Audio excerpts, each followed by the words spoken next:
اعوذ باللہ من الشیطان الرجیم بسم اللہ الرحمن الرحیم نحمده ونصلی علی رسول الکریم وعلی آلہ الطیبین الطاہرین واللعنة على اعدائهم من اول دہر الى ابد الآبدین اما بعد فبسم اللہ الرحمن الرحیم۔ احکام دین سیکھنے کا جو ہمارا سلسلہ ہے اس میں ہم احکام استحاضہ کو پہنچے ہیں۔ تو یہاں پر ایک بات ملاحظہ کیجیے کہ عورتوں کو ہر مہینے خون آتے رہتے ہیں، تو اس کی دو قسمیں ہیں۔ ایک کو ماہواری حیض کہا جاتا ہے، حیض یعنی ماہواری، اور دوسرے کو استحاضہ کہا جاتا ہے جو ماہواری کی عادت میں صحیح روش اور اب نارمل روش کو کہا جاتا ہے۔ اور تیسرا خون جو عورت کو آتا ہے وہ ڈلیوری کے وقت آتا ہے، جس کو نفاس کہا جاتا ہے۔ تو یہاں پر اب ہم آتے ہیں استحاضہ۔ استحاضہ یہ وہ خون ہے جو عورت کو ہر مہینے آتا ہے، یا جو ہے مہینے میں 2 بار بھی آ سکتا ہے۔ اور یہ خون استحاضہ جب عورت کو آ جاتا ہے تو اس عورت کو مستحاضہ کہا جاتا ہے۔ اور استحاضہ خون جو ہے وہ سبب بنتا ہے عورت کی حدث کا، یعنی استحاضہ کے بعد ضروری ہے کہ عورت یا تو وضو کر لے،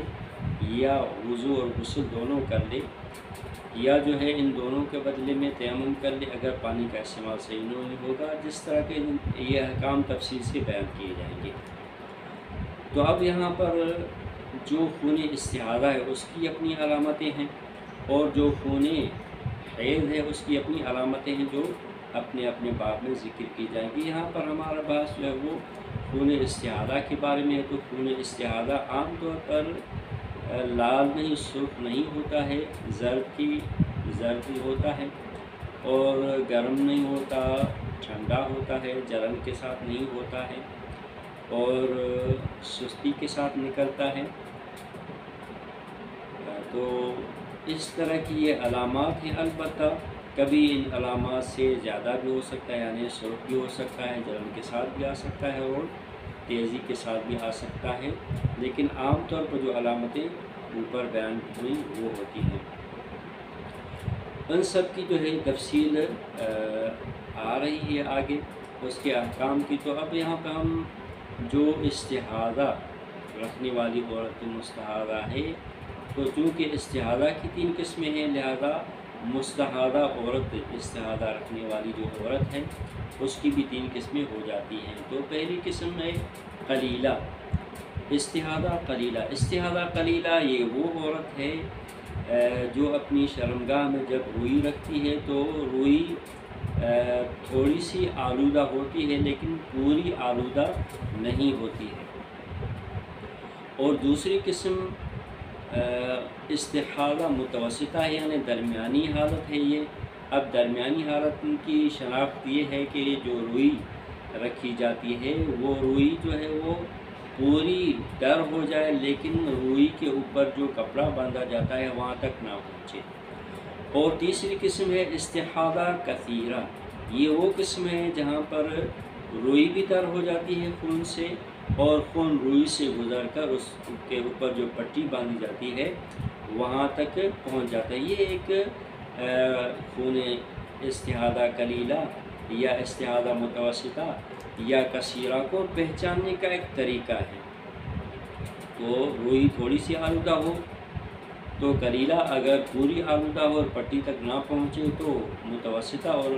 پوری آلودہ ہو کر پٹی تک پہنچے یعنی پٹی کو بھی آلودہ کر لے تو اس کو کثیرہ کہا جاتا ہے۔ اور ان تینوں اقسام میں سے ہر ایک کی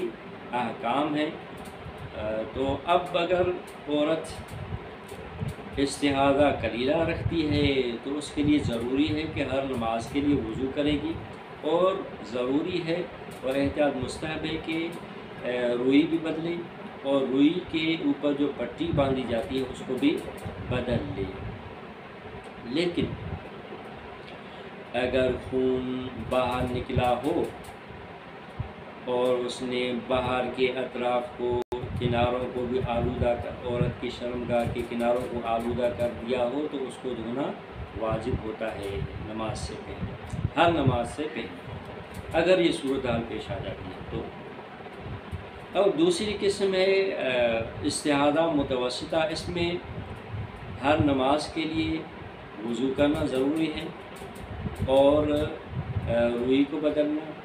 اور پٹی کو بدلنا اگر ضروری ہو، اور شرمگاہ کو دھونا اگر ضروری ہو تو واجب ہوتا ہے، لیکن ہر روز پانچوں نماز کے لیے ایک غسل کرنا لازمی ہوتا ہے۔ بس اگر نماز فجر سے پہلے کوئی عورت مستحاضہ متوسطہ ہو جاتی ہے تو اب نماز فجر سے پہلے غسل کرے اور پھر وضو کرے اور نماز پڑھے۔ اگر وہ وضو کے ساتھ نماز پڑھ لیتی ہے اور غسل نہیں کرتی تو ضروری ہے کہ ظہر اور عصر سے پہلے ایک غسل کر لے، اور اگر جان بوجھ کر ظہر اور عصر سے پہلے نہیں کرتی تو ضروری ہے کہ مغرب اور عشاء سے پہلے غسل کر لے۔ تو ایک غسل کرنا لازمی ہوگا، ان نمازوں میں سے کسی سے پہلے غسل کر لے، لیکن اگر بالکل ہی نہ کرے تو پھر اس کی ساری نمازیں باطل ہو جاتی ہیں۔ یہ استحاضہ متوسطہ کے احکام ہیں، اور اس کے علاوہ جو استحاضہ کثیرہ ہے، جیسا کہ ہم نے بیان کیا کہ روئی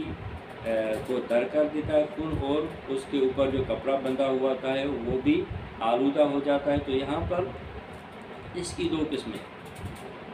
یا تو جو ہے تھوڑی دیر رک لیتا ہے، یعنی اتنا وقفہ مل جاتا ہے کہ نماز فجر کے بعد غسل کر کے نماز پڑھ لیتی ہے، اور ایک غسل نماز ظہر کے لیے کر کے دونوں نمازیں پڑھ لیتی ہے، اور ایک غسل نماز ظہر کے لیے کر کے دونوں نمازیں پڑھ لیتی ہے، تو پھر 3 غسل کرنا لازمی ہوں گے، ایک نماز صبح کے لیے اور اس کے بعد وضو، اور ایک نماز ظہرین کے لیے اور اس کے بعد وضو، اور ایک نماز مغربین کے لیے اور وضو، اور پٹی کو بدلنا، اور یہ باقی جو قلیلہ اور متوسطہ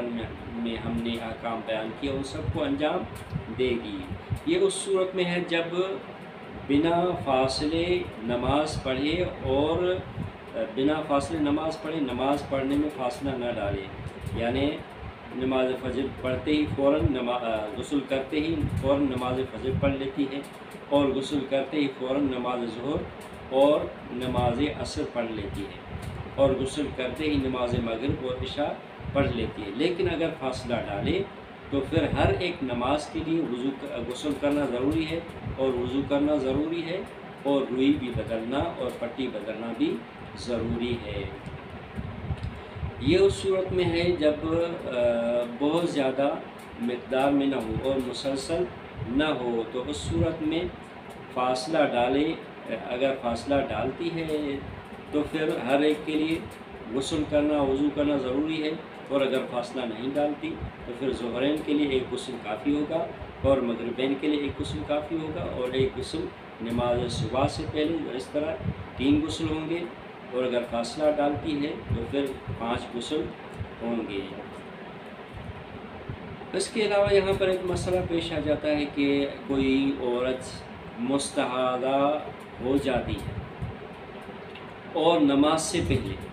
اور وہ غسل اس سے کر لیتی ہے، اور وہ پٹی بدل لیتی ہے، اور کپاس بھی جو ہے روئی بدل لیتی ہے، تو نماز کے وقت پھر ضروری ہے کہ وہی کام دوبارہ انجام دے۔ نماز سے پہلے اگر مستحاضہ ہو جائے اور اس نے غسل وغیرہ کر لیے ہوں اور وقت نماز کا داخل ہو جائے تو پھر اس سے یہی کام دوبارہ کرنے ضروری ہوں گے۔ اب یہاں پر یہ شرط نہیں ہے کہ استحاضہ نماز سے پہلے جو تھا نماز کا وقت داخل ہونے کے بعد بند ہو گیا ہے، یہ ضروری نہیں ہے۔ اہم چیز یہ ہے کہ نماز سے پہلے اگر وہ ہو گیا ہو اور اس نے نماز سے پہلے کر بھی لیا ہو، لیکن نماز کا وقت داخل ہونے کے بعد دوبارہ اس کو انجام دینا ہوں گے، چاہے وہ نماز کے وقت استحاضہ کا خون شرمگاہ میں موجود نہ ہو۔ اس کے علاوہ بہت سارے احکام ہیں استحاضہ متوسطہ قلیلہ اور کثیرہ کے جو آئندہ مسائل میں بیان ہوں گے انشاءاللہ، والحمدللہ رب العالمین۔